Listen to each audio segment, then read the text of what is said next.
Hi friends, నేను మాత్రం మిమ్మల్ని చాలా మిస్ అయ్యాను. 2-3 డేస్ నుంచి నేను వీడియోస్ పెట్టలేదు. షార్ట్స్ అయితే ఫుల్గా పెడుతున్నాను. చూడండి, @Varshini D7D channel. Subscribe my channel please friends. ముందుగా ఆయిల్ వేసుకొని జీలకర్ర బాగా వేగిన తర్వాత పచ్చిమిర్చి, ఉల్లిగడ్డ వేసుకోండి.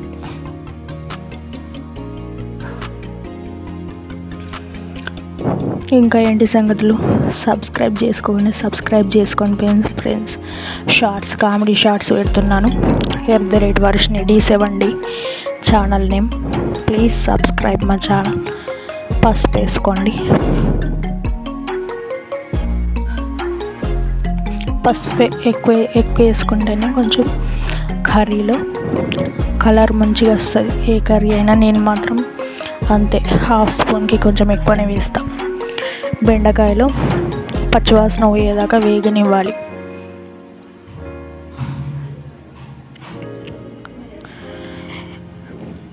ఇంకా ఏంటి టిప్స్ చెప్తా, అందుకే వీడియో స్కిప్ చేయకుండా చూడండి. నాకు ఏది తెలిస్తే అది చెప్తా. ఒకటి చెప్తా, 2 చెప్తా అని లేదు. చింతపండు మనము మంచిగా నానాలి, తొందరగా నానాలి అనుకుంటే చింతపండు నానబెట్టినప్పుడు ఏదన్నా వేడి గిన్నె ఉంటుంది కదా, పాల గిన్నె కానీ అన్నం గిన్నె కానీ, ఆ గిన్నె మూత మీద ఈ నానబెట్టిన చింతపండు పెట్టాలి. చింతపండు నానబెట్టుకునే ముందు చాలామంది కడగరు. చింతపండును కొన్ని వాటర్ పోసి మీద ఇట్లా ఉట్టిగా అట్లా కడిగి పారబోయాలి. పారబోసిన తర్వాత నానబెట్టుకోవాలి ఎప్పుడైనా. అది మీకు తెలుసుంటే బెటర్.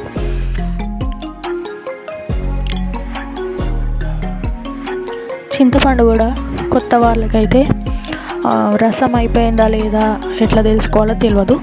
చింతపండు ఇట్లా మనం పిసికిన కొద్ది జారకుండా ఉందనుకోండి, అప్పుడు దానిలో నుండి రసం అంతా మనకు వచ్చేసినట్టు.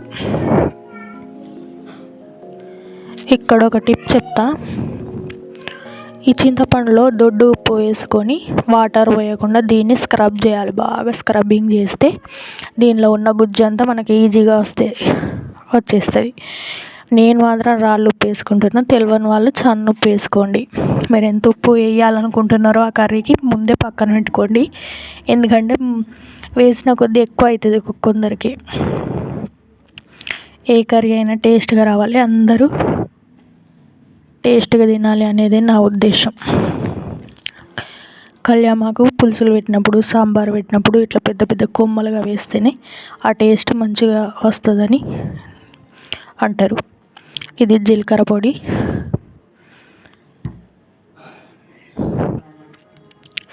ఇది మెంతి పొడి. 1/2 స్పూన్ మెంతి పొడి వేసుకోండి. 1/2 స్పూన్ జీలకర్ర పొడి వేసుకోండి. జీలకర్ర పొడి ఎక్కువైనా ఏం కాదు పులుసులన్నిట్లో. ఇది బెల్లము కొంచెం వేస్తున్నా. స్పూన్ వేసుకున్నా ఏం కాదు. బెల్లం లేకుంటే షుగర్ అయినా వేసుకోవచ్చు. నేను చేసే కర్రీస్లో ఆల్మోస్ట్ అన్నిట్లో షుగర్ వాడతాను నేను. చూడండి మీరు వీడియోలలో. మీరేమైనా వాడేదంటే నాకు కామెంట్ చేయండి. Please subscribe my channel. కారం వేసుకుంటున్నా 1 స్పూన్. గరం మసాలా ఫ్లేవర్ కోసం 1/2 స్పూన్ ఉంటుంది అంతే. ధనియాల పొడి వేసుకుంటున్నా. ఈ పొడులన్నీ ఉంటేనే పులుసు బాగుంటుంది. పులుసు పెట్టాలంటే పెద్ద ఏజ్ ఉన్న వాళ్ళు అయితేనే మంచిగా పెడతారు. ఆంటీలు, అమ్మమ్మలు, తాతమ్మలు అని అనుకుంటారు కదా. చిన్న పిల్లలు కూడా ఇవన్నీ వేస్తే టేస్టీగా పెట్టచ్చు.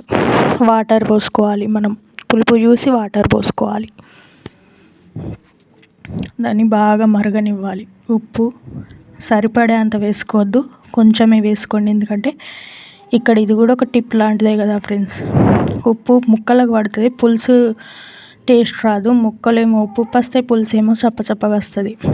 నేను ఎప్పుడైనా మధ్యలో కొంచెం వేస్తా, లాస్ట్లో తగినంత వేస్తా. బెండకాయలు ఉడికినాయో లేదో ఇలా చూసుకోండి. బాగా చాలా వండిన వాళ్ళకైతే టైంని బట్టి, సూపుని బట్టి తెలిసిపోతుంది. కొత్త వారికైతే ఇదొక టిప్. అంతే, చాలాసేపు మరగనియాలి. మంచిగా దగ్గరికి వచ్చేలాగా. మీకు ఎంత గ్రేవీ